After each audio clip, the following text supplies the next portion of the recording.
So our next guest runs one of the fastest growing companies in the world, which has totally transformed commerce and finance in China.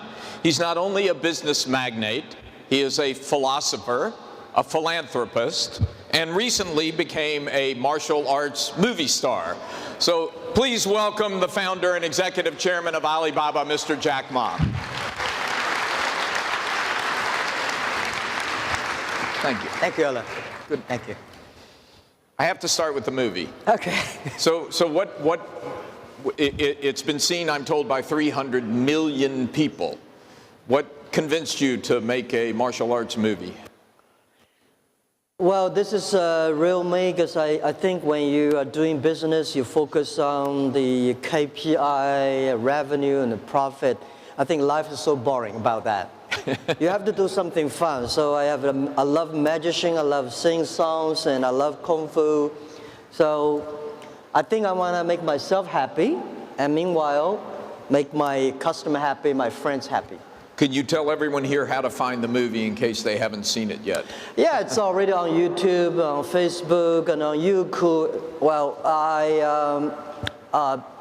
I try to do something better. I spent 12 days, 9 o'clock in the morning to 9 o'clock in the evening. I never late for 1 minute. I never know making a movie takes such a long effort. Oh, but it's fun.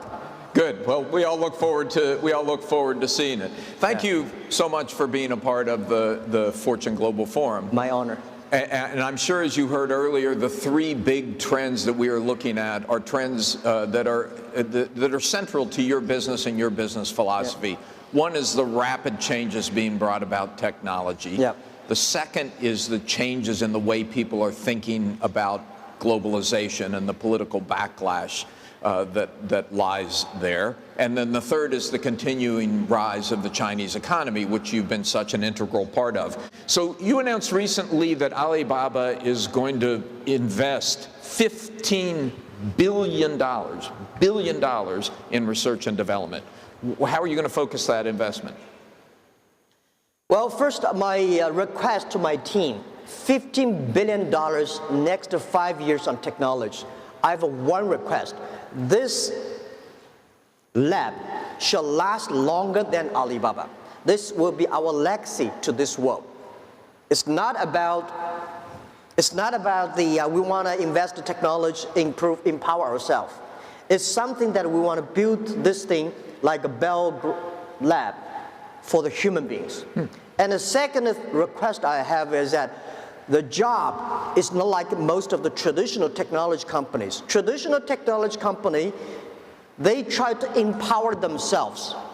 I want using this money to make the technology empower others, making sure the technology is inclusive. I want to say, if you have this technology, you need to have $10,000.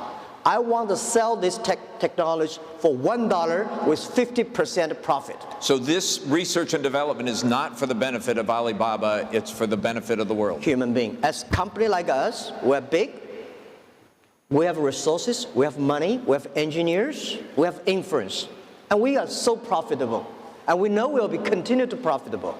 But the money we have, by investing the money in the technology, of course benefit us, but will also benefit all the small business, all the young people. Do you expect artificial intelligence to be a big part of what you invest in? Yeah, of course. But the thing is, we want to making sure the artificial intelligence, which we call the machine learning, right? People call it artificial, I don't like that word. We want to making sure this is improving human lives. We want to making sure human beings benefit from the technology. People like me know nothing about technology, but we benefit from technology. And we want to making sure people should not be scared of the technology, because technology, the computer, they're smarter, they never forget, they have a patience, they never get angry, but they don't have a value, don't have a mission, they don't have love. So that's why in the future we have to be careful about our education system.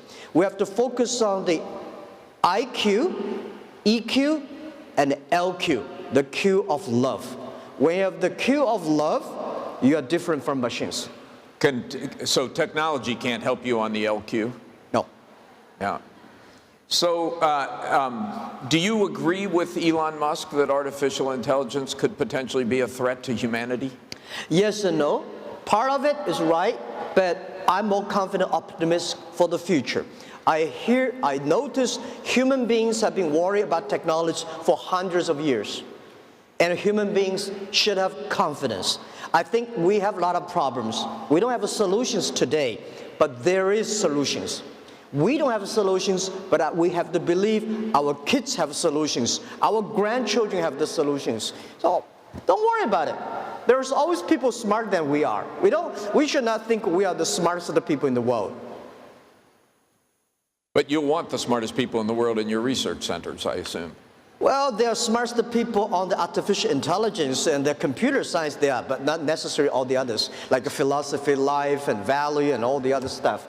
So let's talk about China. I mean, the last 2 decades have been an extraordinary, unprecedented in history to see the rapid growth of this country. Can it continue?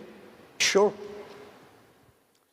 I've been traveling so many countries last year and the year before. I think I have so confidence in China. Number one, the stability of political system. People criticize China have a one party, but you see it. In the past 20 years or 30 years, amazing things been changed. In America, Democratic or Republican, you don't know, you got confused. The policy of Democratic and policy of democracy is always changing. You don't know who will be the next president. And you just get used to that, there's a new policy comes. So China stabilized. You will never see a country like that so stabilized. I've been traveling so many countries. Second, yeah, well, go ahead. Go the second thing is that China is such a safe society. We don't have more than 200 million guns. People own it. Right? We don't see a lot of people have a gamble, you know, the robbing and things and stuff within a country 1.4 billion population. It's comparatively the most safest country in the world. And the third, the market in the past 30 years, China is big, but shallow, not deep. Today, China market is wide and deep. We got a 300 million middle class people, which is almost the same size as America. In the next 10 years, we're going to above 500 million people will be middle class. We have a layer of different income people. And the other thing is very important, we have talents. See, I think we got more than 150 million people have high degree of the education, which almost like 50% of the American population. And lastly, I am confident in this country. This country is still talking about globalization. It's still talking about open door policy and encouraging entrepreneurships. This is I'm feel confidence about. I'm going to go back to the first one, stability. Yeah. The theme of this conference is openness and innovation. Can a country that is so focused on stability also be a source of leading-edge innovation? I mean, innovation in many ways is about disruption. It's about creating instability. It's almost the opposite of stability. I think history proved.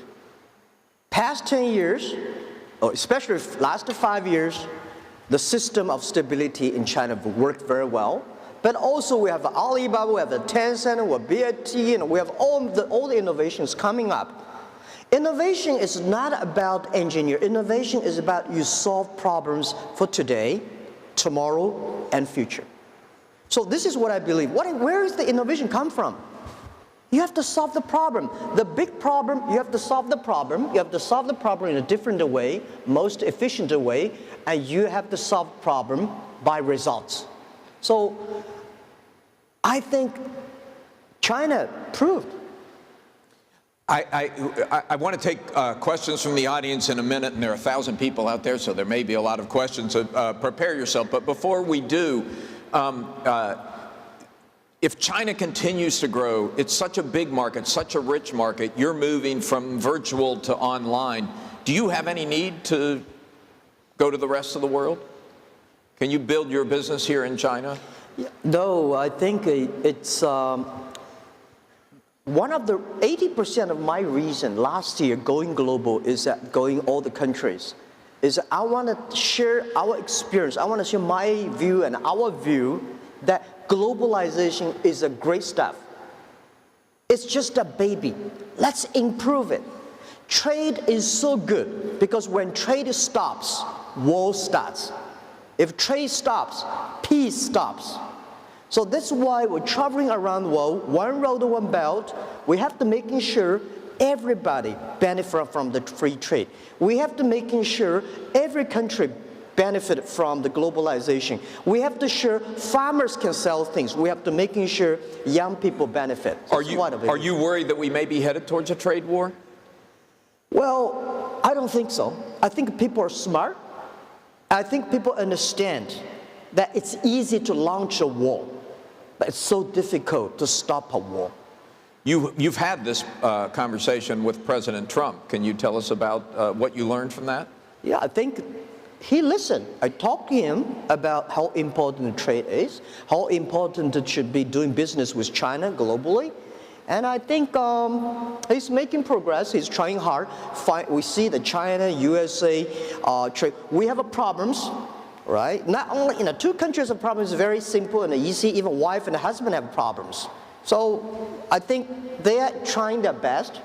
I think that's why we should never wait for politicians, a president to talk. Business people, we have to do our best to build up the environment, to connect ourselves, to talk.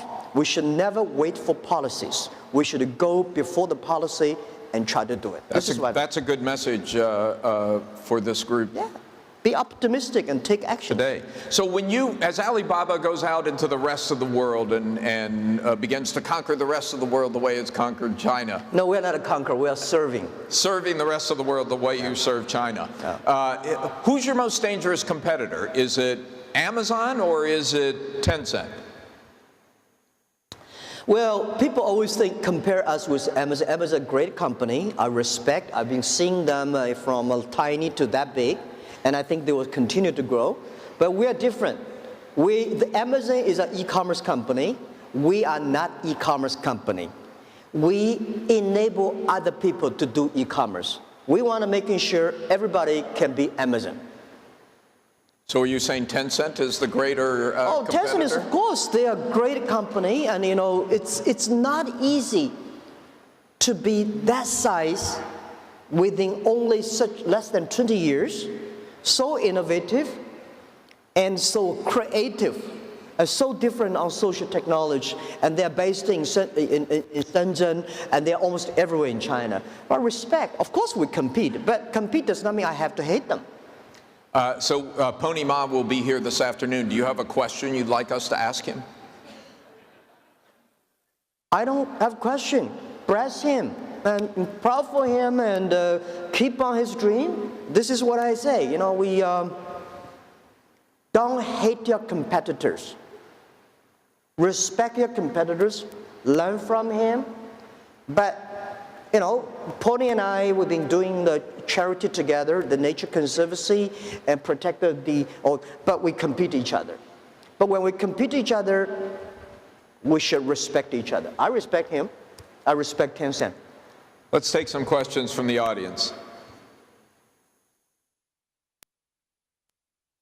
Anyone out there? Right here up front. Can we get a paddle up front? Thank you, Bern. Right here in the front row.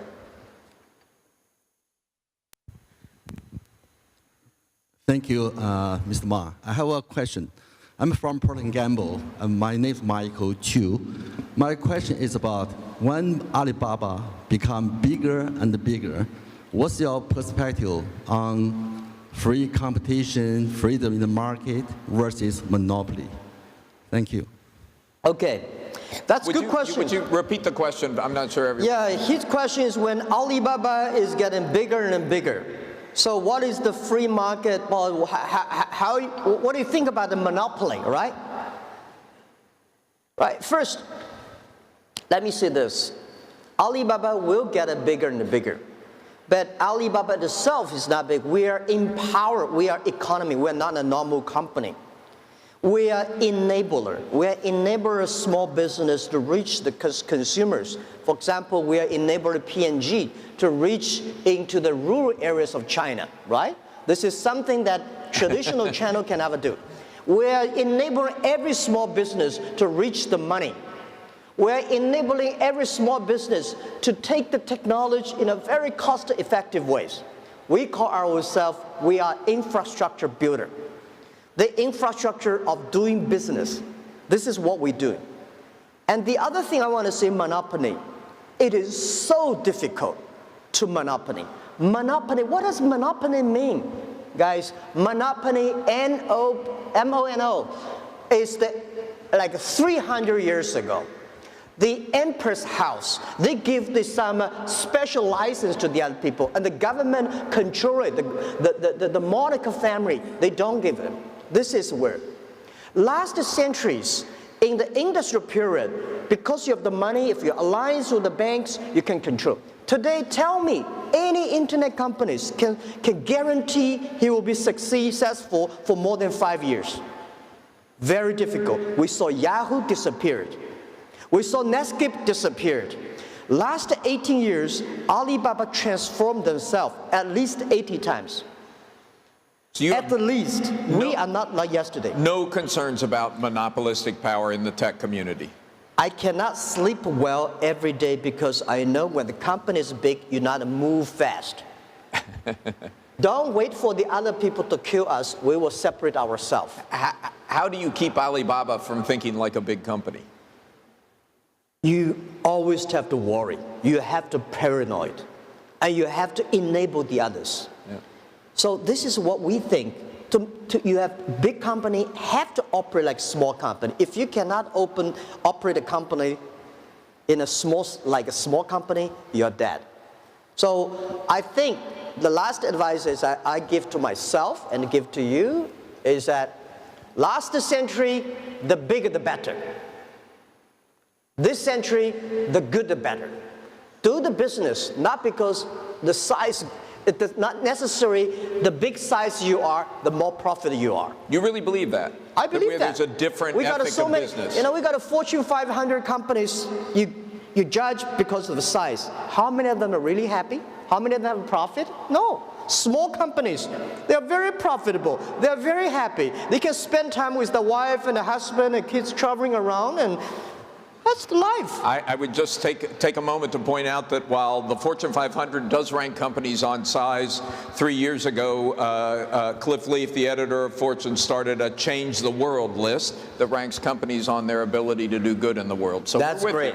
I love to hear that. We're with you. Other questions? Right here, again up front. Do we have a mic up front? It's a big room. Thank you. Hi, Jack. Do you think Alibaba has reached the summit of the peak? What do you think is the future growth engine for Ali? And if some company will rise and surpass Ali and Tencent, which sector of the economy do you think that will be? Okay. Thank you.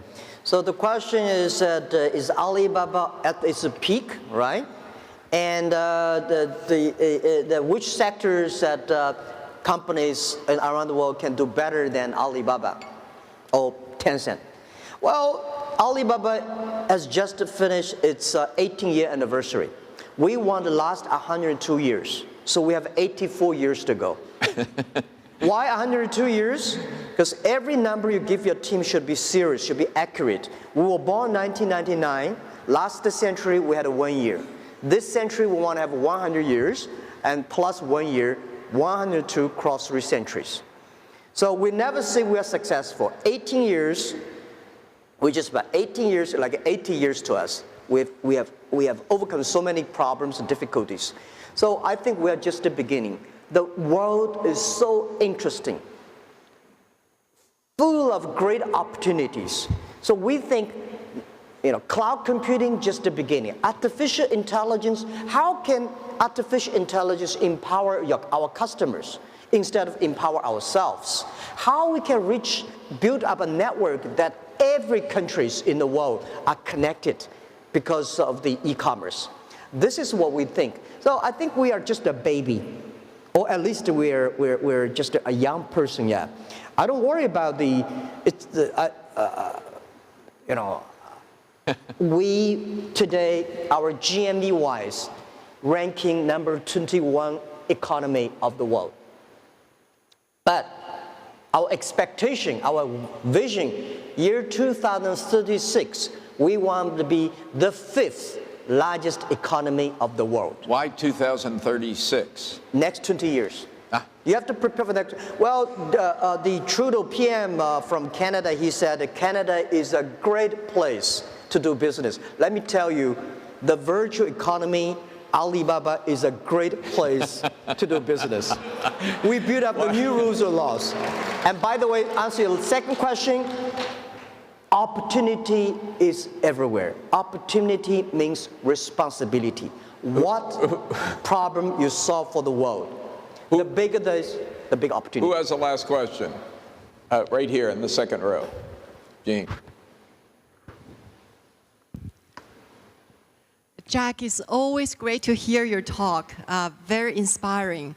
Alibaba today is not just an e-commerce player. You are a complete ecosystem from online to offline to payments. You're also a leader in AI and cloud computing. You yourself, Jack, are not only a great leader of a great company, but you've become a great spokesperson for entrepreneurship in China. So what is your next ambition? What about your global ambition? Today, Alibaba's business is predominantly from China. 90% of revenue is from China. So what is the next step? You have reached the pinnacle of success already. Tell us about your ambition in the next 20 years, both your personally and for Alibaba. Thank you, Jack. Thank you so much for the question. Thank you. I'm flattered. I was born in a very poor family in a city, beautiful city called Hangzhou. I learned myself and nobody expect I would be today. I never thought I would be today. I am a very lucky person. Fortune 500, I'm a fortunate person. I really honored. I never know why I'm so lucky in my life with so many great people, doing so many things. Of course, people hate me, people like me. I'm okay, right? But for Alibaba, I want to making sure this company never forget the first day love mission we had. Empower small business, empower young people, empower women using technology. And this is what, I cannot guarantee Alibaba will be profitable, the most profitable company myself. But I will try to do anything before I retire, making sure the people remember the mission, the value, the vision of the company, and continue to do that.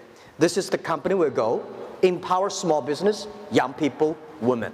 But for my personal life, I don't want to die in the office. I want to die on the beaches. I want to enjoy my life, because we come to this world not to work. We come to this world to enjoy life, make friends, have good families, and traveling around the world. So when I retire, I want to do something. But of course, I will not only enjoy life, I will be a teacher. Back to my teaching experience, Hupai University, entrepreneurs I want to do. Jack Ma Foundation, environment protection, empower the poor people. This is something that I would put 90% of my time is at. And as always, I love to spend the time with the young people, entrepreneurs. So this is what I want to do. Very quickly, before we go, you have a lot of Chinese companies in this room, but you have a lot of non-Chinese companies in this room that want to do business here. Your one best piece of advice to companies that want to do business in China? Doing business in China is difficult, just like doing business in any country. Don't tell me China is the most difficult. If you cannot survive in China, I barely think you cannot survive in lots of other countries. Doing business in other countries, number one rule, respect the culture, respect the market, respect the consumers. Number two rules, have a strong leadership. Send people with great entrepreneurs, not send people like professional managers. Those people make boss happy, not make the customer happy. They have to make customer happy, not boss happy. And the third, have patience. If you don't have patience, a lot of internet companies come to China, they want to have a quick win. I want to win within 1 year. I want to IPO next year. I want to be successful 3 years. Impossible. China is huge market. Have patience, please. I was in Starbucks last night. They've been here for 18 years. For the first 9 years, big mess. Last 9 years, great. So China, we do have a lot of successful multinational companies. Walmart, Cisco, IBM, Microsoft, so many companies made fortune in China. But of course, up and down, just like any business. So have patience and respect market, respect the rules and laws. That's all I want to share. Jack, thank you. Thank you very much. Thank you. Thanks for being Thank you, here. Alex. Thank you.